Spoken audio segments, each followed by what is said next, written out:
नमस्कार. आपल्या चॅनलवरती सर्वांचं अगदी मनापासून स्वागत आहे.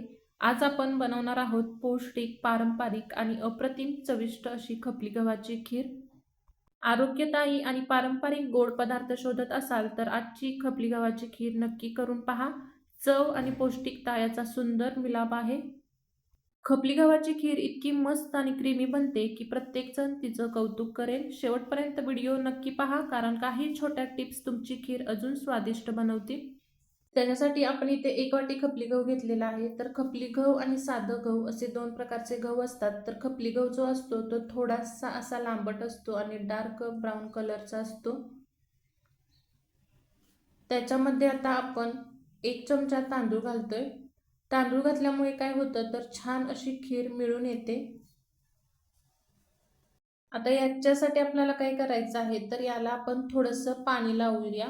एखादा चमचाभर आपल्याला याला छान असं सगळ्या हाताने पाणी लावून ठेवायचं आहे. एक 10 ते 15 मिनिटं याला असंच का नाही पाणी लावून ठेवायचं आहे.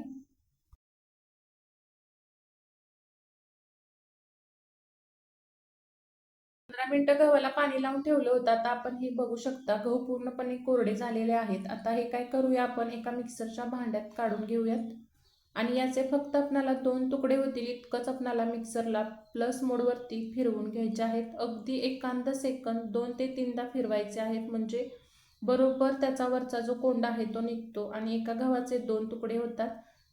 तर हे आपण आता फिरवून घेतलेलं आहे. तुम्ही बघू शकता एका गव्हाचे आपल्याला फक्त 2 तुकडे करायचे आहेत.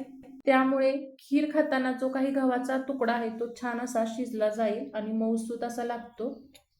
आता याला थोडंसं पाकडून घेतलं की पुढे सगळा त्याचा निघालेला जो कोंडा असतो तो पुढे येतो. हा कोंडा काढून घ्यायचा आहे. असं सगळं पुढं येतं, याचं सगळं असं काढून घ्यायचं, म्हणजे कचकच अजिबात लागत नाही खीर खाताना. हे खलबत्त्यात किंवा उखळमध्ये करायचे. तर आता आपण मिक्सर उपलब्ध आहे त्यामुळे मिक्सरमध्ये केलेले आहे आणि हे सगळं गहू आपण पाकडून घेतलेला आहे. आता हा गहू आपण कुकरमध्ये भाजून घेणार आहे आणि डायरेक्ट कुकरला शिजवून घेणार आहे. त्याच्यासाठी कुकर गरम करत ठेवला आहे आणि त्याच्यामध्ये 1 चमचा तूप घालूया आणि त्याच्यावरती हा गहू जो आहे तो भाजून घेणार आहे. तूप थोडंसं पातळ झालंय त्याच्यामध्ये आपण हा सगळा गहू घालूया आणि हलकं फक्त याला भाजून घेऊया. गहू बारीक गॅसवरती थोडासा आपणाला परतून घ्यायचा आहे. आता याच्यामध्ये कडकडीत असं गरम पाणी घालूया आणि गहू शिजायला भरपूर पाणी लागतं. तर त्यामुळे आपण 1 वाटी गहू घेतला होता तर त्याच्या 5 पट पाणी, म्हणजे 5 वाटी पाणी घेणार आहे. करत असताना कुकर मोठा घ्यायचा. छोटा जर कुकर घेतला तर त्याच्यामधून ते बाहेर येतं आणि कितीही प्रयत्न केला तरी त्याचं पाणी वाया जातं आणि शिट्टीतून सगळं बाहेर येतं. त्यामुळे कुकर नेहमीच मोठा घ्यायचा. आता हे शिजवून घेऊयात. तर 3 ते 4 शिट्ट्या झाल्यानंतर गॅस अगदी बारीक करायचा आहे आणि जवळपास 10 ते 15 मिनिटं मंद गॅसवरती आपणाला हा गहू असा शिजवून ठेवायचा आहे आणि 20 मिनिटानंतर हा गव्हाचा जो कुकर आहे तो बंद करायचा आहे. कुकर शांत होतोय तोपर्यंत जे ड्रायफ्रुट्स घालणार आहे ते आपण तुपावर भाजून घेऊया. यासाठी कढईमध्ये 2 चमचे तूप घेतलेलं आहे. आवडीप्रमाणे यामध्ये काजू बदामाचे तुकडे घालणार आहोत. पूर्वी ड्रायफ्रुट्स वगैरे अजिबात घालत नव्हते. खोबरेच घालायचे. ड्रायफ्रुट्स घातलेत तरी सुद्धा चालेल, नाही घातलेत तरीही चालेल. ड्रायफ्रुट्स भाजत असताना गॅस मंद ठेवायचा आहे. आता याच्यामध्ये आपण ओल्या खोबऱ्याचे काप घालणार आहोत. इथे तुम्ही सुकं खोबरं घातलं तरी सुद्धा चालेल. आता याच्यामध्ये आपण 1 चमचा खसखस घालणार आहोत आणि सगळं भाजून घेणार आहोत. खसखस अगदी शेवटी घालायची आहे, कारण काय होतं लगेच ती करपली जाते. तर थोडंसं आपण भाजून घेऊयात. मस्त असा खरपूस रंग आलेला आहे. थंड झालं की अजून परत रंग येतो. कुकरही थंड झालेला आहे.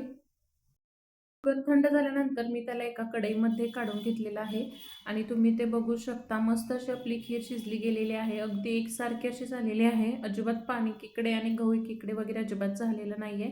आता यामध्ये आपण अर्धी वाटी ओलं खोबरं किसलेलं घालणार आहोत. नारळ वापरत असाल तर तो नेहमी फ्रेश वापरा. 1 वाटी गहू घेतलेला होता तर त्यासाठी आपण 2 वाटी गूळ घालतो आहे. गरमच आहे, यामध्ये लगेच गूळ घालून घ्यायचा आणि गूळ घातल्यानंतर खीर खूप आपल्याला शिजवायची नाहीये. नाहीतर काय होतं तर मग जो गहू आहे तो थोडासा अकसला जातो. तर याला छान असं आपण मिक्स करून घेऊयात. गरम असल्यामुळे गूळ पटकन विरघळला जातो. आता यामध्ये इथे आपल्याला घालायचं आहे 1 चमचा सुंठ पावडर, 1 चमचा वेलची पावडर. गूळ असतो त्याच्यामध्ये थोडासा खारटपणा असतो, त्यामुळे अगदी सपाट चमचा इथे आपण मीठ घालूयात आणि याला चांगलं असं मिक्स करून घेऊयात. गुळामुळे कलर किती छान आलेला आहे तुम्ही बघू शकता. आता याच्यामध्ये आपण मगाशी जे ड्रायफ्रुट्स भाजून ठेवले होते ते पण सगळे घालूया. खरंच आपली खीर एकदम दाटसर अशी तयार झालेली आहे, अगदी मस्त. आता याला खूप असं आपल्याला शिजवायचं नाही, 2 ते 3 मिनिटं याला छान असं हलवून घ्यायचं आहे. तर याला छान असं मिक्स करून घेऊयात आणि गुळामुळे मस्त असा ब्राऊन कलर आलेला आहे खिरीला, तुम्ही बघू शकता. खरंच खूप मस्त आणि दाटसर क्रीमी अशी आपली ही गव्हाची खीर इथे तयार झालेली आहे. मस्तच. तर अशी ही तयार झालेली आहे आपली पौष्टिक, स्वादिष्ट आणि पारंपरिक अशी खपली गव्हाची खीर. ही रेसिपी तुम्हाला आवडली असेल तर व्हिडिओला लाईक करा, तुमच्या मित्रमैत्रिणी आणि कुटुंबासोबत शेअर करा आणि अशा सोप्या आणि चविष्ट रेसिपीसाठी चॅनलला नक्की सबस्क्राईब करा. चला तर मग भेटूया एका नवीन रेसिपीसोबत. तोपर्यंत धन्यवाद.